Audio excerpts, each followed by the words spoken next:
इसमें जो हमारा मेन एक्यूज है इस केस के अंदर गगनप्रीत जो है उनको अरेस्ट कर लिया गया है। उनका मेडिकल करा के उनको ऑनरेबल कोर्ट के सामने प्रोड्यूस करा जाएगा। जो तफ्तीश हमने करी उसमें 2-3 मेन इश्यूज थे कि क्या हुआ जिसकी वजह से एक्सीडेंट हुआ, क्या कुछ नेग्लिजेंस था, उन सब एरियाज पे काम किया गया, क्या ड्रंक एंड ड्राइविंग केस था, तो उसमें टॉक्सिकोलॉजी के लिए रिपोर्ट के लिए हमने फॉरवर्ड कर दिया है।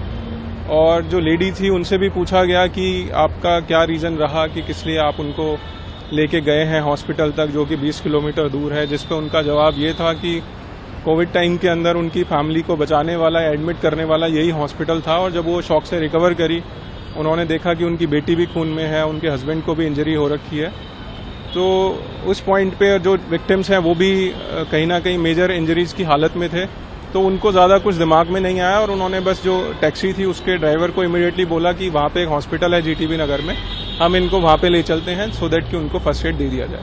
सर, गगनप्रीत कौर की क्या प्रोफाइल है, वो क्या इस बारे में कुछ पता चला है? गगनप्रीत जो है वो गुड़गांव की रहने वाली हैं, अपने हस्बैंड के साथ बिजनेस में बताती हैं कि काम कर रही हैं वो, और उनके हस्बैंड का अपना बिजनेस है। सर, क्या शराब पीने का भी कुछ ऐसा प्राइमरी इन्वेस्टिगेशन में किया, उस समय वो ड्रंक थी या उन्होंने किसी प्रकार का कोई ऐसा सेवन किया और इससे नशीले पदार्थ को सेवन किया उन्होंने? उसके लिए हमारी जो टॉक्सिकोलॉजी की रिपोर्ट है वो अभी पेंडिंग है, तो अगर वो उसमें आता है कुछ तो उसके अकॉर्डिंग हमें एक्शन लिया जाएगा। न्यू लाइफ अस्पताल को लेकर भी सर कि क्या गगनप्रीत कौर उसमें पार्टनर है या उनकी फैमिली में से कोई भी अस्पताल में पार्टनर है?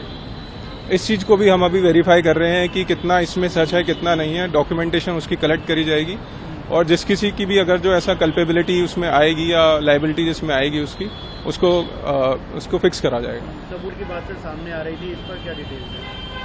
मेन सबूतों से छेड़छाड़ वाली चीज़ ये थी कि उनको जब एक्सीडेंट हुआ तो उस पॉइंट पे पुलिस को इन्फॉर्म करना चाहिए था और नियर बाय जो लोकेशन थी उसके हॉस्पिटल्स पे ले जाना चाहिए था। तो इट अपीयर्स प्राइमा फेसी कि ऐसा कुछ हुआ है जिसकी वजह से उन्होंने वहां जाके उनको एक 20 किलोमीटर दूर हॉस्पिटल में एडमिट कराया।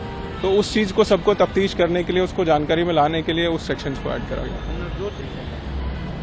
नवजोत सिंह की वाइफ जो है अभी थोड़ा स्टेबल हैं, उनके 2 ऑपरेशंस ऑलरेडी हो चुके हैं हॉस्पिटल के अंदर, तो बाकी तो डॉक्टर्स ही उसमें आगे बताएंगे कि क्या कंडीशन है और कितना रिकवरी हुआ है। फैमिली थी सर, उसमें क्या किसी को कोई अभी मेजर इंजरी है, क्या कोई अभी भी हॉस्पिटल में एडमिट है उनमें से?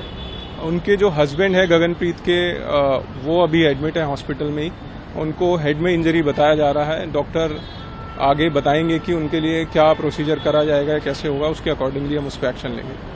क्या गगनप्रीत ने कोई कि ये एक्सीडेंट आखिर कैसे हुआ, क्या जो बाइक पर थे वो रैश थे या फिर ये किसी से टकराकर सीधा बाइक से टकराए हैं, क्या ओवर स्पीडिंग का भी कोई मामला था इसमें? सीसीटीवी फुटेज के बेसिस पे हम ये भी एनालाइज करने का कोशिश कर रहे हैं आसपास के कवर करके कि क्या ओवर स्पीडिंग का मामला था या नहीं था। अभी उस चीज़ को एनालाइज नहीं किया गया है।